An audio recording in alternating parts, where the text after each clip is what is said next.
Assalamualaikum semua. Apa khabar? Okay, bertemu kita lagi dalam mata pelajaran Bahasa Melayu. Baik, sebelum cikgu mengajar, ingin sekali cikgu mendoakan semua anak murid cikgu ni berada dalam keadaan yang sihat dan sejahtera.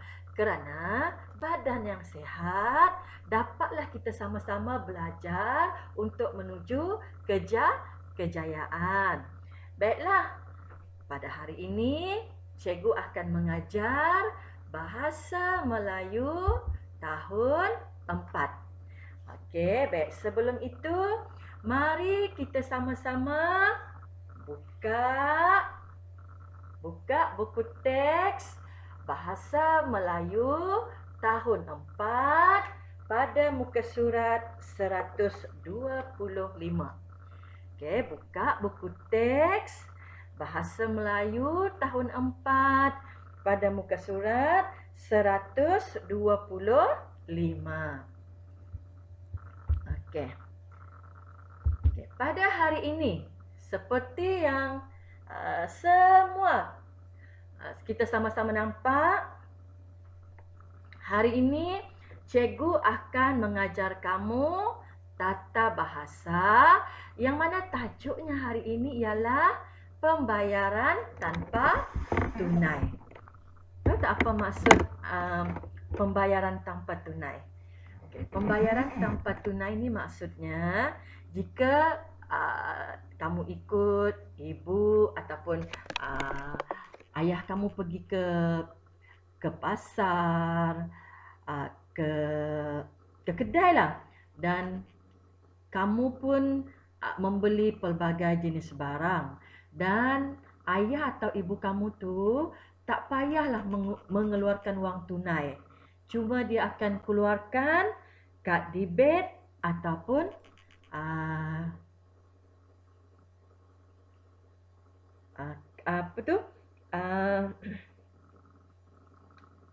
kad debit lah selalunya.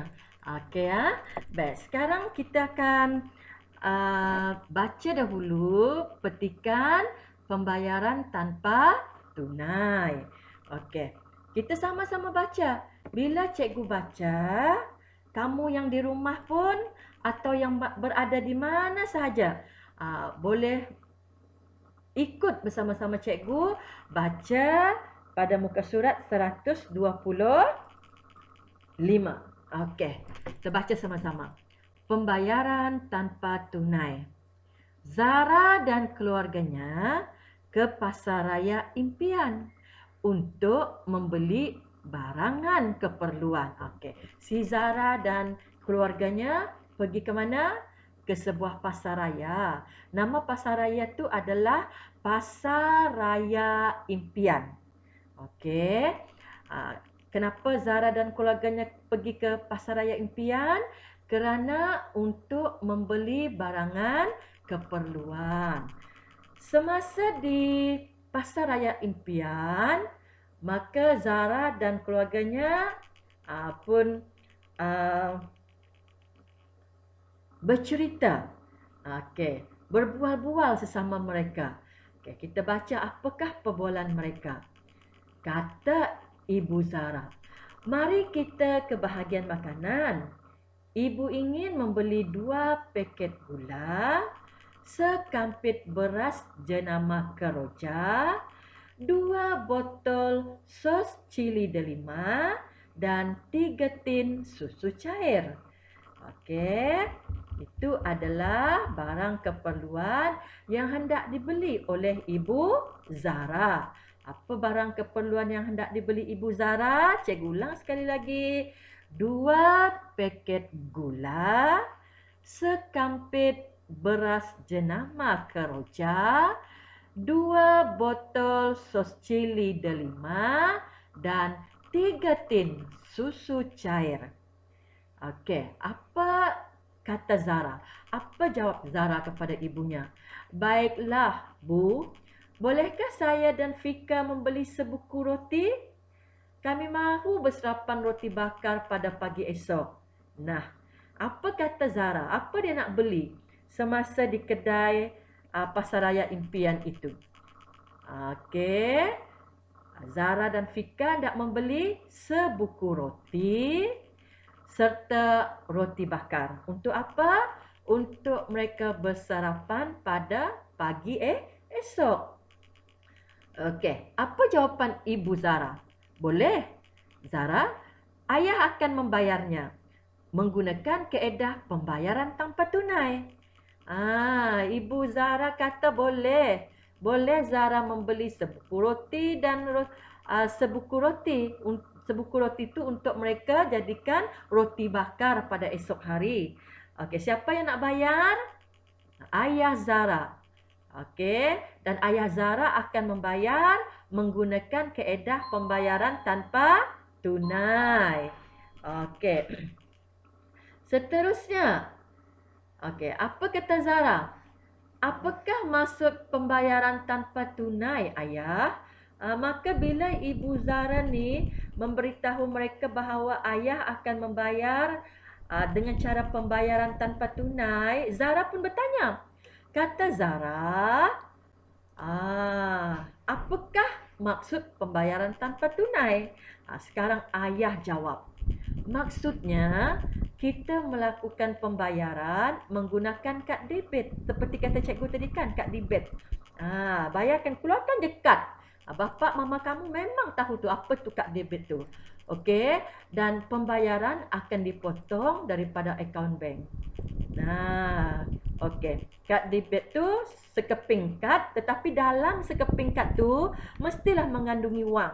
Sejumlah wang dalam kad tu. Maksudnya dalam kad tu, alam maya tu, dalam tu mesti ada akaun bank.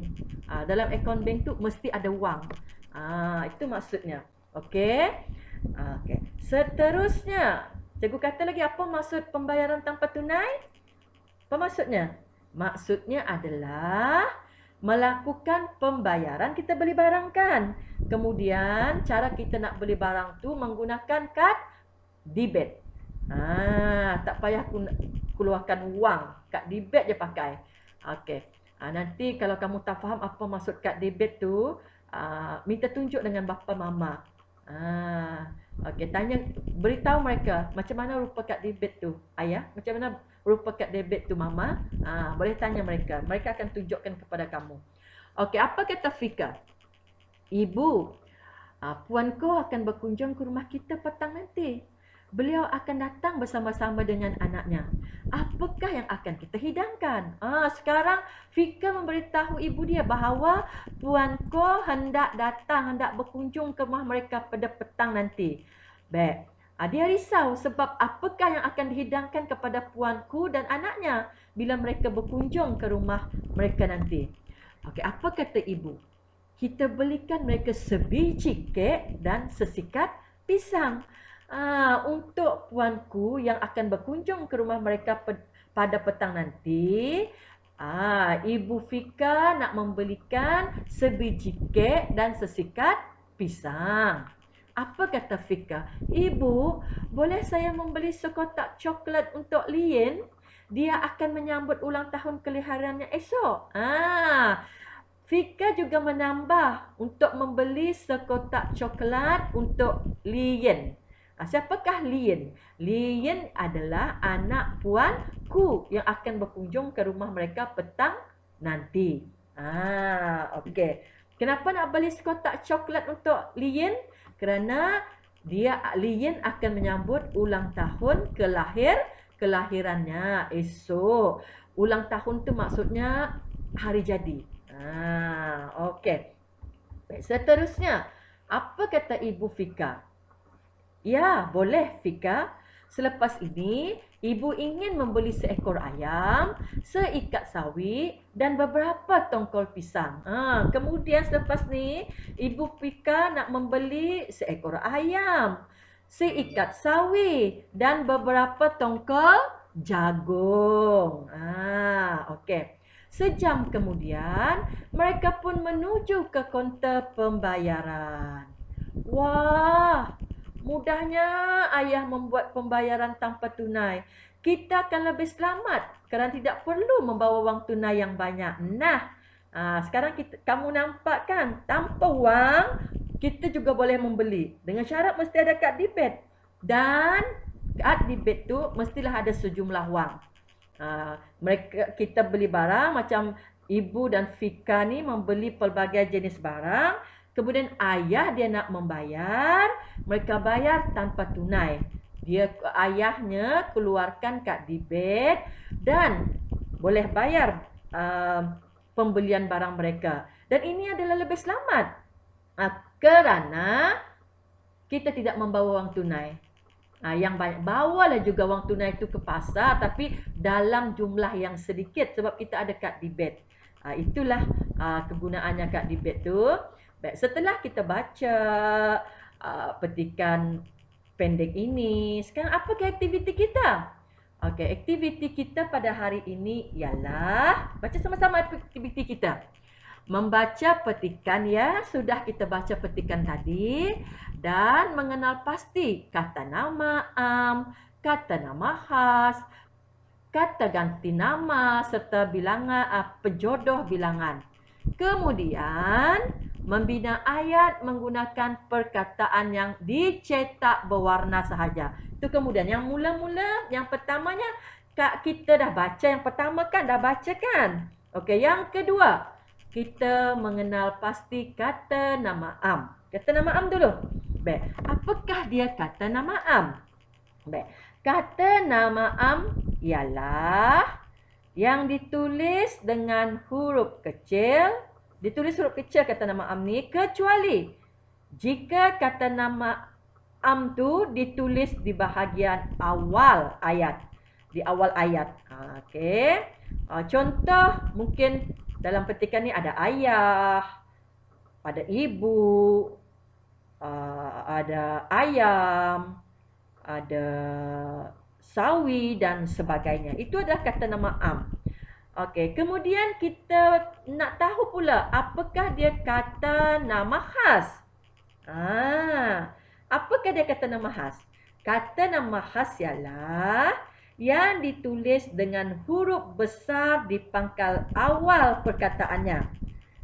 Bila kita nak tulis kata nama khas ni, mesti kita tulis dengan menggunakan huruf besar di pangkal awal perkataannya.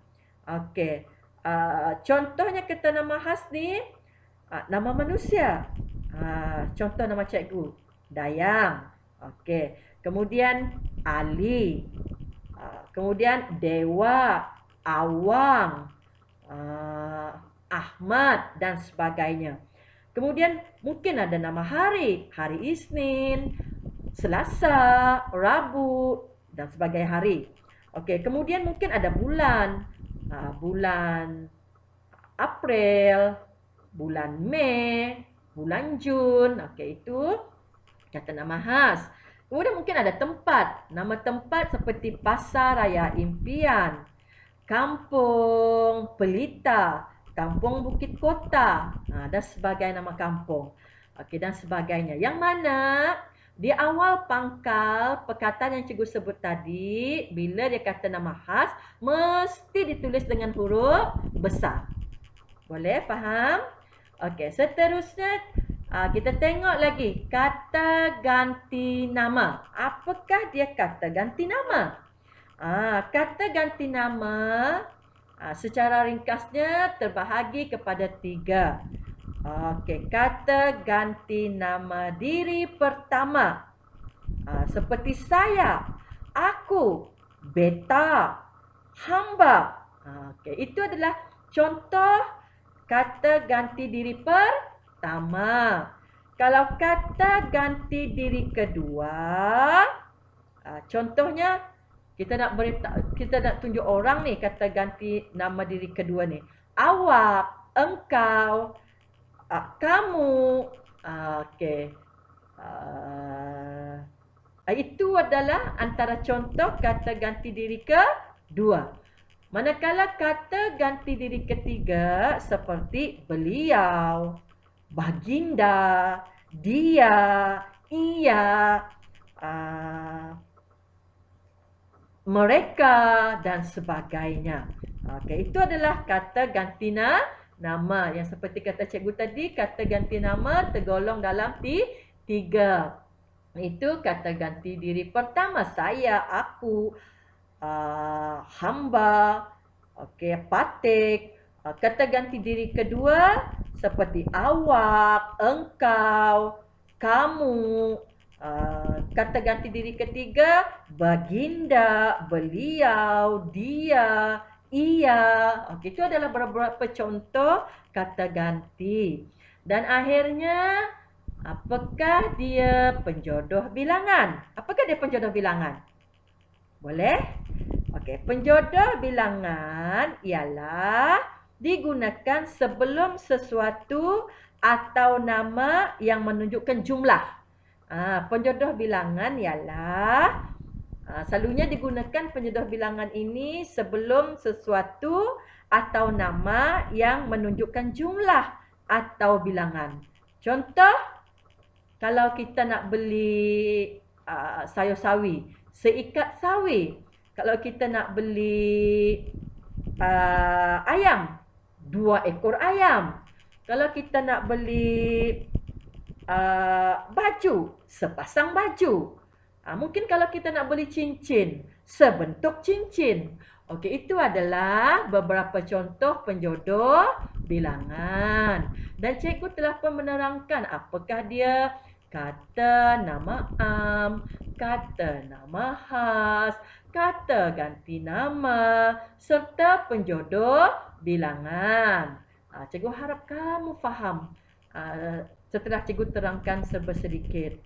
Baik, itu adalah aktiviti yang kedua. Yang mana yang pertama kita baca petikan kan. Yang kedua kita mengenal pasti dah kan. Dan yang ketiga, inilah latihan yang hendak cikgu berikan kepada kamu. Kita baca sama-sama. Kemudian membina ayat menggunakan perkataan yang dicetak berwarna. Di manakah perkataan yang dicetak berwarna itu? Okey, baik. Sekarang kita tengok petikan bercetak berwarna. Okey. Baik. Dalam petikan pembayaran tanpa tunai, pada pendahuluan yang bercetak berwarna adalah Zara dan keluarganya ke Pasar Raya Impian. Pasar Raya Impian telah bercetak warna. Maka binalah ayat daripada Pasar Raya Impian. Saya membeli kasut sukan ini di Pasar Raya Impian minggu lepas. Itu contoh daripada cikgu. Okey, apa lagi perkataan yang bercetak daripada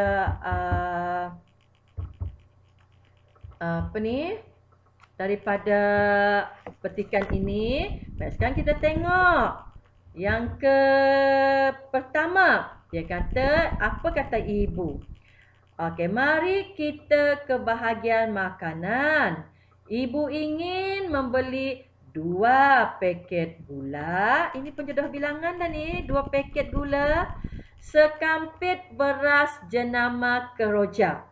Okey, sekarang kamu ada tengok kan dalam buku teks kamu yang berwarna tu adalah sekampit beras jenama keroja. Maka kamu kena membina ayat menggunakan sekampit beras jenama keroja. Mungkin kamu kata, ibu membeli sekampit beras jenama keroja di pasar raya terkenal itu. Okey. Semasa hari jadi ayah, sahabat baiknya telah pun memberikan sekampit beras jenama keroja kepadanya. Itu adalah beberapa contoh daripada cikgu. Okey, kemudian tengok lagi apa kata Zara.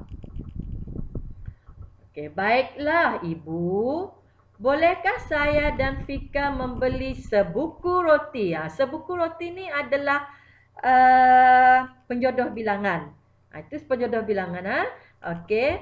Kami mahu bersarapan roti bakar pada pagi esok. Roti bakar yang diwarnakan dalam petikan ini. Maka kamu kena menulis ayat, membina ayat dengan menggunakan perkataan roti bakar.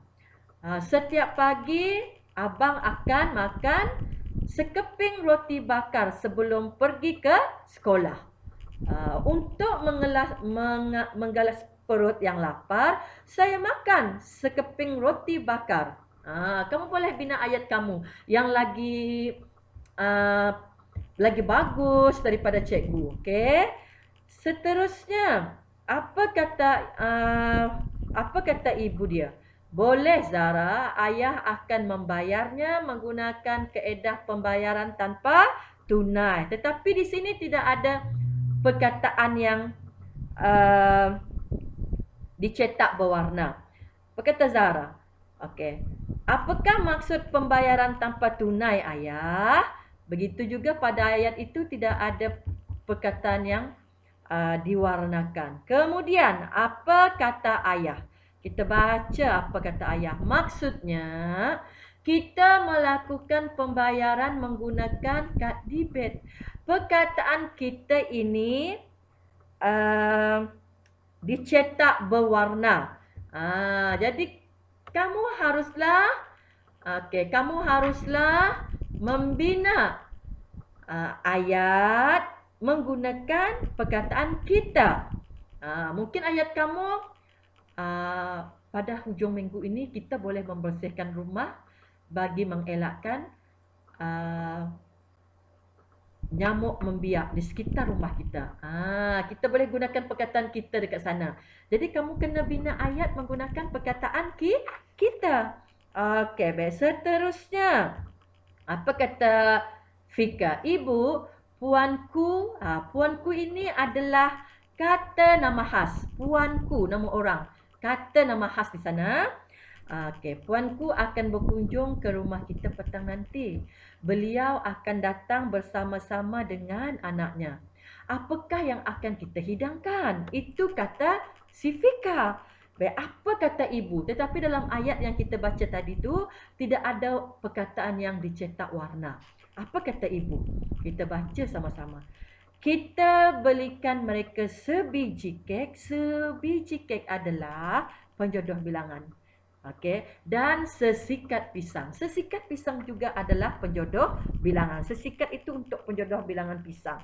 Maka sesikat itu diwarnakan dengan perkataan yang dicetak warna. Sesikat pisang. Maka kamu kena bina ayat dengan perkataan sesikat pisang. Okey, bagaimana ayatnya? Mungkin kamu kata, semasa saya melawat zoo negara, saya membawa sesikat pisang untuk diberikan kepada beberapa ekor monyet di dalam zoo negara itu. Itu adalah ayat menggunakan sesikat pisang. Okey. Seterusnya, apa kata Fika? Ibu, boleh saya membeli sekotak coklat untuk Lien? Lien tu adalah kata nama khas nama orang. Dan sekotak coklat itu adalah penjodoh bilangan. Sekotak tu penjodoh bilangan untuk coklat tu. Dia akan menyambut ulang tahun kelahirannya esok. Tetapi dalam ayat ini tidak ada perkataan yang bercetak warna. Apa kata ibu? Ya, boleh Fika. Selepas ini, ibu ingin membeli seekor ayam, seikat sawi dan beberapa tongkol jagung. Yang mana seekor ayam, seikat sawi dan tongkol jagung itu adalah penjodoh bilangan. Seekor ayam, penjodoh bilangan ayam tu seekor. Untuk penjodoh bilangan sawi seikat dan untuk penjodoh bilangan jagung tongkol. Dan perkataan yang bercetak warna adalah tongkol jagung. Saya tak terhabiskan 2 tongkol jagung yang dihidang oleh ibu. Ataupun ayah membakar beberapa tongkol jagung pada petang itu. Kamu boleh bina ayat kamu. Okey, menggunakan perkataan tongkol jagung. Okey. Selepas itu, Kita baca lagi. Sejam kemudian mereka pun menuju ke kaunter pembayaran. Apa kata Zara? Wah, mudahnya ayah membuat pembayaran tanpa tunai. Kita akan lebih selamat kerana tidak perlu membawa wang tunai yang banyak. Nah, begitulah penghabisannya dialog ini. Okey. Tetapi di dalam kata Zara tu tidak ada perkataan yang bercetak warna. Okey, berdasarkan petikan pendek ini yang kita baca sama-sama ni ada beberapa perkataan bercetak warna. Apa dia? Kita ulang sekali lagi. Yang pertama adalah Pasar Raya Impian. Kemudian sekampit beras jenama keroja. Selepas itu yang ketiga roti bakar. Yang keempat kita. Okey, seterusnya sesikat pisang yang kelima. Dan yang akhir sekali yang keenam tongkol jagung. Maka pada hari ini kita tengok lagi semula apakah aktiviti kita yang ketiga, iaitu kita baca lagi sekali. Dia katakan kemudian membina ayat menggunakan perkataan yang dicetak berwarna. Cikgu telah pun membacakan yang bercetak berwarna ialah Pasar Raya Impian. Yang kedua, sekampit beras jenama keroja. Yang ketiga, roti bakar. Yang keempat, kita. Sesikat pisang yang kelima. Dan yang keenam adalah tongkol jagung. Makanya, okey, semua anak murid cikgu ni kena membina 6 ayat. Berdasarkan 6 perkataan yang dicetak berwarna. Okey, binalah ayat kamu yang sangat bagus. Okey, dan apabila kamu menulis, tulislah dengan kemas dan bubuhlah tanda noktah di hujung ayat kamu. Apabila kamu dah siap, okey, membina ayat 6 ayat daripada perkataan dan bercetak warna, kamu mesti rasa bangga sebab kamu mampu menyiapkan kerja. Kerana bagi cikgu, orang yang rajin pasti akan berjaya dan tercapai cita-cita. Okey, itu sahaja untuk minggu ini. Harapan cikgu kita dapat berjumpa lagi dan bye.